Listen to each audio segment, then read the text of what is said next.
10,000 వాళ్ళ పేల్చండ్రా. సౌత్ ఆఫ్రికాలో పేలిస్తే sound India దాకా వినబడాలి. ఒక్కటేంటన్నా, 4-5 పేలుద్దాం.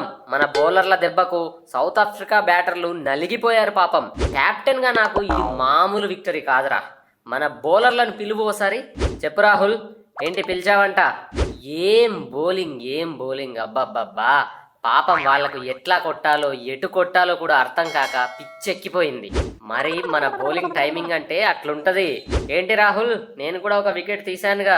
అయ్యో కుల్దీప్, నువ్వు వేసింది 2 ఓవర్లు కదా, తీసింది 1 వికెట్.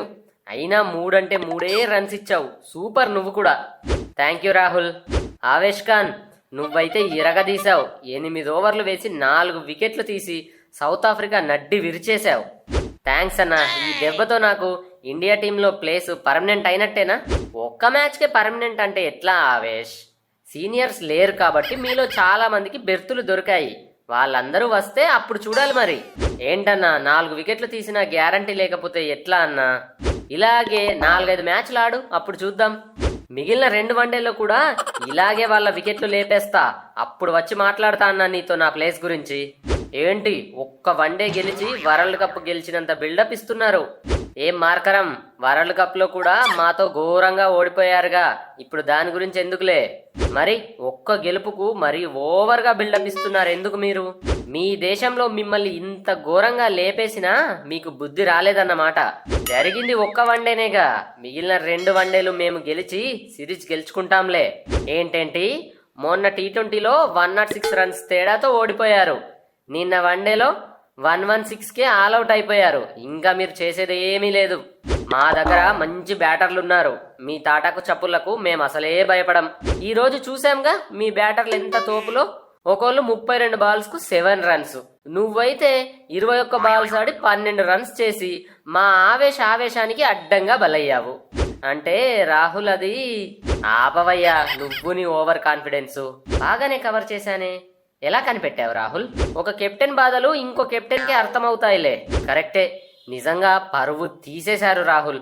ఓడిపోతే ఓకే కానీ వరుసగా 2 మ్యాచ్లు మరి ఇంత ఘోరంగా ఓడిపోవడం నేను అస్సలు భరించలేకపోతున్నా.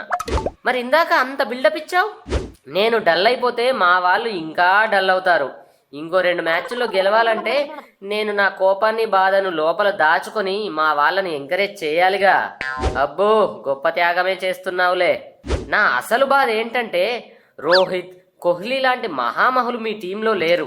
ఇలా బచ్చాగాళ్ళ మీద ఓడిపోవడం నాకు చాలా షేమ్గా అనిపిస్తుంది.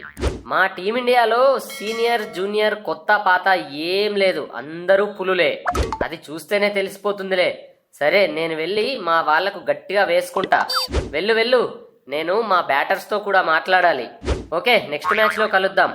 ఏం రాహుల్, ఏంటి ఈ విక్టరీలు? టీవీలో చూస్తుంటే నాకే పిచ్చెక్కిపోయింది. థ్యాంక్స్ రోహిత్, అంతా మీ ఎంకరేజ్మెంటే. మొన్నేమో సూర్య T20 కెప్టెన్ గా 100 మార్కులు వేయించుకున్నాడు. నువ్వేమో వన్డే కెప్టెన్సీ ఇరగదీశావు. చూస్తుంటే మీరిద్దరూ కలిసి నా కెప్టెన్సీకే బొక్క పెట్టేలా ఉన్నారుగా. ఊకో అన్నా, మరి ఒక్క మ్యాచ్ బీభత్సంగా గెలిస్తేనే అలా అంటానా? అంటే మిగిలిన 2 వన్డేలు గెలిస్తే అలాగే అంటావా? అట్లేం లేదన్నా, ఎన్ని గెలిచినా మీరే మా కెప్టెన్. మీరు వద్దు అనుకున్నప్పుడు చూస్తా అన్న. మంచి మాట చెప్పావు. ఊరికే నువ్వేమంటావో అని టెస్ట్ చేశాలే. ఏ మాటకా మాట మ్యాచ్లో మనోళ్ళు ఇరగదీశారు. Thank you Rohit. ఇలాగే ఆడండి. వన్డేని 3-0తో గెలవాలి మనం. టెస్టుల్లో మేము వచ్చి జాయిన్ అవుతాంలే. ఓకే రోహిత్, తప్పకుండా. ఉంటా మరి.